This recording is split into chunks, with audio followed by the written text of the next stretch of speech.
যশোরে আবারও আটক হলো কুখ্যাত চোর শাহিন ইসলাম শামীম, যিনি স্পাইডার শামীম নামে পরিচিত।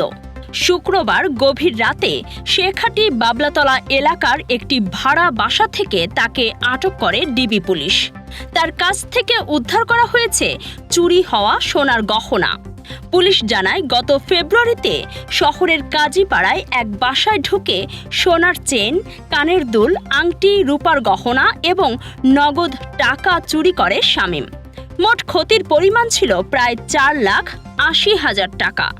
সিসিটিভি ফুটেজ বিশ্লেষণ করে তাকে শনাক্ত করা হয়।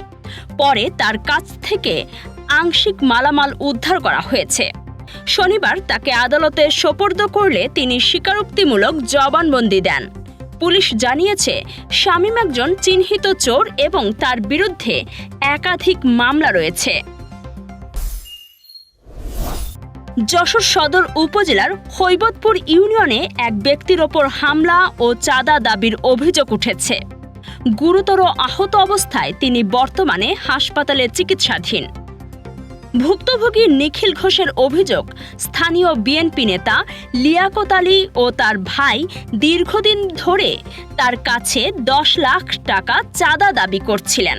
5ই আগস্টের পরে আমার কাছে চাঁদা দাবি করে লিয়াকত আর হাকিম। এই ঘটনাটা ঘটায় সর্বপ্রথমে আমবটতলার বাজার। তারপরের থেকে আমি এই চাঁদা না দেওয়ার কারণেই আমি বাড়ি ছাড়া হই 7 মাস। বাড়ি ছাড়া হওয়ার পরে ওরা এইবার নির্বাচন আসলো। নির্বাচন হলে লিয়াকত হাকিম এরা দিয়ে সবাই মিলে, বিএনপি নেতাকর্মী মিলে সবাই মিলে আমাকে বললো, আপনি বাড়ি আসেন, বাড়ি আসেন, আমরা নির্বাচন করব। নির্বাচনে আমরা গ্রামে কোনো ঝঞ্ঝাট ঝামেলা কোনো কিছু রাখবো না, আমরা সবাই মিলেমিশে থাকবো। আমি সেইভাবে বাড়িতে আসলাম। বাড়ি এসে আসি, চলি ফিরি, কাজকর্ম করি, সব কিছুই করি। এর মধ্যে হঠাৎ করে এসে আমার কাছে এই গতকাল কিবার 24 তারিখে আমি আমবটতলার বাজারের থেকে বাড়ি ফিরছি একটা বাইসাইকেলে। হঠাৎ করে সামনে লিয়াকতের দোকানের সামনে আমার বেড়ি দিয়ে দাঁড় করাইয়ে বলে যে, আমার সে টাকা দিচ্ছিস না কেন? তা আমি বললাম যে কিসির টাকা? তো এই যে কলে কিসির টাকা বলে আমার বেদম মায়ের হাতুর দিয়ে হাকিম আর লিয়াকত ঘুষিকিল আর হাকিম হচ্ছে আপনার হচ্ছে হাতুর দিয়ে পিটনে। তারপরে আমি ওই অবস্থার মধ্যে স্থানীয় লোকজন এক ভ্যানওয়ালা এসে আমারে ঠেকাইলো। টাকা দিতে অস্বীকৃতি জানালে তাকে হাতুড়ি দিয়ে পিটিয়ে গুরুতর জখম করা হয়। এতে তার হাত ভেঙে যায়।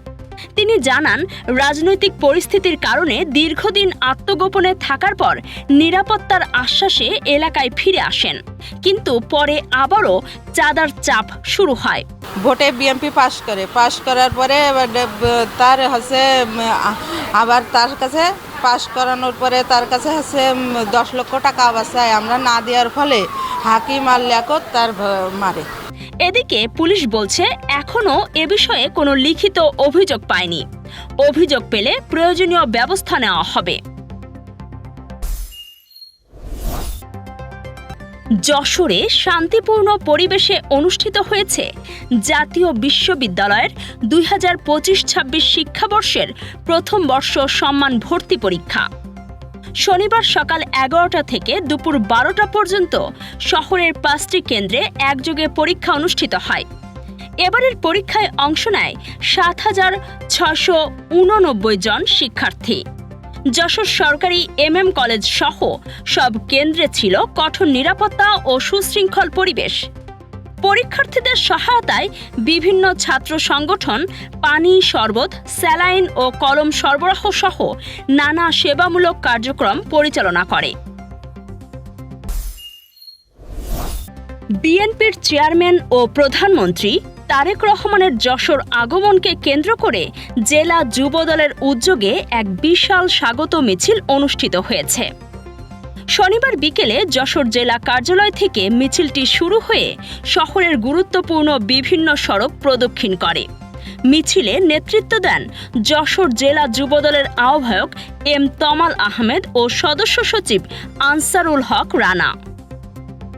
এছাড়াও মিছিলে উপস্থিত ছিলেন সংগঠনের সিনিয়র যুগ্ম আহ্বায়ক আশরাফুল কবির সুমন, যুগ্ম আহ্বায়ক কবির হোসেন বাবু, আমিনুর রহমান মধু এবং নাজমুল হোসেন বাবুল সহ জেলা ও স্থানীয় পর্যায়ের বিপুল সংখ্যক নেতাকর্মী।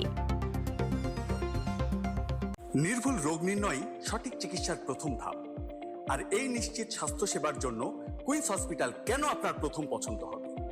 যশোরে আমরাই দিচ্ছি সর্বাধুনিক ও সর্বোচ্চ কোয়ালিটির মেশিনারিজের নিশ্চয়তা, যেখানে এক ছাদের নিচে সুবিশাল ও মনোরম পরিবেশে সব ধরনের পরীক্ষা নিরীক্ষা করা হয়। আপনার ও আপনার পরিবারের সুস্বাস্থ্য নিশ্চিতে কুইন্স হসপিটাল আছে সবসময় আপনারই পাশে।